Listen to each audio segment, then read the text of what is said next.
Welcome back to the SOT Truth podcast, the alcohol-fueled, chapter-by-chapter reread of the SOT Truth series with a cauldron of craft brew on the side. A sufficient amount, if you ask me. I'm Nate. And I'm Jade, and on this episode we are getting into the witch hunt that is chapter 58 of Stone of Tears. That is right, we are. So I think we're just going to dive right into it. Heck yes! So here we are, the morning after Kahlan arrived at the palace and saw that Prince Fyron had taken over her fucking chair, and she is up and determined she's going to beat everybody to the fucking council chambers today, because she's going to be the boss bitch in charge. Yeah, she got there an hour early to make sure that nobody was there and was, like, discussing and planning shit out without her in the room. She was going to be ready for this. She came to play. So when she arrives, she is greeted by a fuck ton of people because her plan, obviously, was total crap. They had gotten there at least an hour before her, so 2 hours early. Well, and obviously there had been, like, a memo that was generated throughout the town, because this is, like, not just the council members and their guards, but, like, also the townspeople, like, farmers showed up 2 hours early to the palace, which is crazy to me. They came to testify. Yeah. Yeah, they've been, apparently, yeah. So, like, no. Well, I think what that means is somebody gathered all of these people. Yes. Between Kahlan storming out last night and the meeting beginning 2 hours early this morning, at least, somebody has been up all night gathering people just for this. Yes. She's also greeted by Prince Fyron's dead body and somebody unexpected in her chair, because she may have expected Prince Fyron to pull this shit again, but not if he's dead. Obviously, he can't be the one in the chair. Yeah, surprise! Fyron totally... Well, okay, it says his throat is cut. Yeah. So immediately we draw a parallel to literally the exact last thing that Kahlan said to this guy. Sit in my chair, I'll fucking cut your throat. The next time we see him, cut throat. So, oops. And she doesn't even hesitate to, like, stumble over the body before she's threatening another person. By the way, like, I get she has to be, like, tough guy in charge, like the big guy on the playground or whatever, but... You can't just let somebody sit in your chair. Yes, but... When the body of somebody that you literally told we're going to slit their throat is on the floor with a slit throat, you can't, like, okay, she looks pretty bad. Well, it doesn't look good. No, that's what I'm saying. You can't be like, I will slit your goddamn throat too. I mean, not two. Right, yeah, not two. Well, that's why you can't say shit like that in public. You can never... out loud be like, I'm going to physically harm you in any way, because the second that happens, especially nowadays, because people have cell phones, but like somebody's going to hear it, somebody's going to see it, somebody's going to record it, and you are done. Yeah, well, and especially like on social media, a lot of people like to be keyboard warriors. Oh, yeah. And forget that you can, like, you can say whatever you want. Gonna read that. But yeah, you can't, like, threaten people, like, behind your keyboard, because it's still a threat. Like, right. Yeah, it doesn't really matter if you're hundreds or thousands of miles away. Threatening a life is threatening a life, and that's... Yeah. That is what it is, man. It was just a joke. Well, no, not funny. All the guards in the room draw their swords because... we find out that the man, or the wizard, in the chair is none other than Mr. Skin Peeler himself, Neville Rancid. Ugh. Gross. Which, and I don't know if it's because I've read this before, or if it's just, like, my super awesome intuition, but as soon as I saw him in his, like, weird wizard's robes, I knew it was Neville. A couple chapters ago. Well, Jade called it. Surprise! Nobody's surprised. He says she won't be killing anyone else and tells her that they already have a shit ton of charges for her. Kahlan assumes confessor face and says they will all be invented, so they might as well just skip to the execution. You're making this shit up anyways. This is all planned out. Like, there's nothing I can do. And she already knows that. She's like, might as well just fucking kill me. Get it over with. Yeah, I think playing against a stacked deck is probably one of the most infuriating things ever. So I can totally understand that. It just seemed to me like she gave up a little quick, right? Yeah, but I think it just has to do with that. Like, it's almost maddening. If you know the other person's gonna win, like, why are we doing this exercise? Fuck you. I want to skip to the end. Yeah, I get the emotion. And you would feel that way for sure. Just like, I don't know, bolt, man, run. Just try. Fuck it. If you're there and getting sentenced anyways, for what I'm assuming is going to be awful, awful crimes, then you might as well get charged for, running from the cops. Big fucking deal. Yeah, no, I don't disagree with that. I think the rush to just have it done is not necessarily the rush to die, just a denial of the satisfaction that you're going to get from dragging this out. Let's just cut it. I'm done. It's just more annoying than anything else. Like, this is all pretend. Why are we doing pretend things? This is stupid. But after an insinuation that confessors put innocents to death, Ranson starts reciting her charges, starting with treason. Yeah, and as far as we know, confessors don't put innocents to death. Like, Brophy ended up being changed into a goddamn wolf, and now he has a wolf family. Yeah. Because he wasn't innocent. Now, granted, that took his life from him. But that's the whole point of the confessors, right? They take their confessions, and if the truth is that you're not guilty, then they're not going to murder you. Like, that's the whole fucking point. Yeah, they go out of their way to make sure that they don't do bad things to innocent people. And like you said, in the case of Brophy, oh shit, this one was actually innocent, so now we have to do something to make it right. Like, it's part of the credo that doesn't get changed or messed with. Yeah, and he tries to make insinuations here, like, not only the innocence to death thing, but also that they would, like, put false confessions in people's mouths, which I think we've heard a little bit in the last one.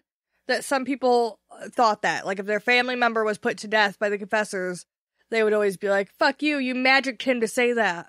Oh, yeah, he would have said anything you wanted him to because he's so head over heels about you now that he's confessed. Yeah. So it is interesting. We're seeing a little bit more of this side that we haven't gotten a chance to see because we've always been on Kahlan's side, not necessarily the people of the Midlands, like, viewpoint. Well, I don't know, man. Kahlan doesn't like cheese, and I'm having a hard time trusting somebody who doesn't eat cheese myself. That might be tantamount to treason. Let's be real. If you can't eat a cheeseburger, we have problems. Except vegans, because I get it. So, well, they have plant whoppers. It's fine. They have vegan cheese. There's vegan cheese. Well, then we're fine. Nothing to worry about. So he claims she brought the Midlands to war because she didn't want somebody else to lead.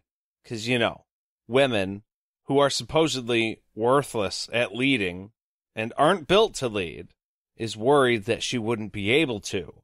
Because in the system they have here, women aren't allowed to. Oh, well, yeah, she can't let somebody else prove her wrong. She's got to, like, protect... Like a giant-ass spider in the nest. She's got to protect it. Well, I just thought it was funny that it's like a self-fulfilling prophecy. These guys, the Imperial Order, right? They don't believe that a woman could be in charge, so they will keep a woman from being in charge. And then when they make this power move, the woman who is in charge is going to get upset. And they know that. So she gets upset at them and they go, oh, look at her going crazy because she can't lead because they took it. And it's just like, it's a circle. It just keeps going around and round. Yeah, it's infuriating. I totally get it. Also, apparently the council has already decided together that the Imperial Order should be in charge. They've obviously been putting in the work. I mean, the Order, since Kahlan was distracted with the boxes. Since she's been gone. Yeah, the Order has fingers all throughout the Midlands. Like, it wasn't just a little foothold here and there. They're everywhere. They are around. It's like an infestation. Yeah. They're in the corners and the little places you don't want to look, but they're there, and it's the worst. Way more than you can handle, too. It's not just Always. like a couple. Like, yeah. One is it's too many. It's like spiders. One is too many. That's fine. We'll just kill it. Or burn the house. Or whatever. So hearing this makes her sick because, well, why the fuck wouldn't it? And she describes the horror of what the order did to Ebonicia because it's like the only thing she has right now. Like, okay, everybody is on these people's side. So now I have to explain to all of these people what it was they did that was so bad, what they're doing right now, what these people flipping over and helping the order, well, what they're helping them do. And it's a nightmare. But Ranson, he's prepared for this. This is how you know he's fucking dirty, because obviously he plans out, well, Kahlan is going to say what she saw, and it's going to be awful. So why don't we just get a witness to come forward and say that everything is great there? Yeah, he just came 2 days ago. Yeah, It's because all fine. they don't have Google Earth. There are no cell phones. They can't verify something to be true or not for themselves. Right. So all they have to go on is like what Kahlan would have said, assuming it would have been proof, but they don't really have proof of that either. She wasn't able to take any cell phone pictures and Right. There's no way for her to verify. So like either way, this would have been just your word against mine. Kahlan showing up and saying, hey, they destroyed the city. Well, nobody in Aidendrill would know that. Which it is a little bit insane that there's that many people. I mean, I get we're in a totally different city, but that the destruction of a city is literally my word against yours because of the times, because that's crazy. That's all. I just mean, like, even Kahlan knowing that something bad happened, and even if Ranson knows that happened, he's not going to say it out loud, but none of the other people there, like the quote-unquote jury, which I'm sure they don't really matter, it's just the council, right? They would probably vote on her guilt, but, like, nobody else really knows. I feel like I would also at this point go, guys, Firen, before he died last night, which this is probably not great for me to tell you in my favor, but he pissed on my bed. Didn't you see me burning the sheets? His people were shitting all over Ebonicia. This is like, there's a common thread. I'm not lying. I have, like, facts that back up what I'm saying. They're shitters. He pissed on my bed. You saw the flames last night. It all makes sense. Yeah. Nobody looked out their window. I wasn't burning my mattress for fun. Didn't you smell the piss? All of that, though, would point to Kahlan actually killing him. Yes, it would. Oh, so you say in the last 24 hours or so, he did a bunch of shit to piss you off, huh? Yeah, he did. And now he's dead. Yep. Huh. It's actually sounding like maybe she should have fucking confessed him like we all said she should have. No shit. Get that done. Bring him in front of the council. And this way, I'll just say, he's not talking. Right. She could have brought him out there with a fucking leash and been like, sit, speak. That would have been perfect. Yes. But this witness from Ebonicia precedes a parade of witnesses stating that the palace allowed them to starve, although Kahlan knew that aid and work had been available to these people. Okay, just a question. You said parade. Yeah. Candy? Well, actually, they don't have, like, real fun parades anymore because of COVID. This is a really boring 6-foot distanced parade of people. Well, that's whatever, but there's no candy, is what you're telling me. Right. Yeah, then it's a crappy parade, and I am over it. Okay. I personally would have pointed out that for, at the very least, the last 6 months, I haven't been here. Nobody's seen me, so if you starved in the last 6 months, not my fault. Also, before I left, Dahara took over this bitch. So, again, for the last little foreseeable past, not my fucking fault. Yeah, not my fault. Technically, the Midlands' fault, because this guy's on the council. But then again, if the council is evil, and Dahara was fucking with him anyway,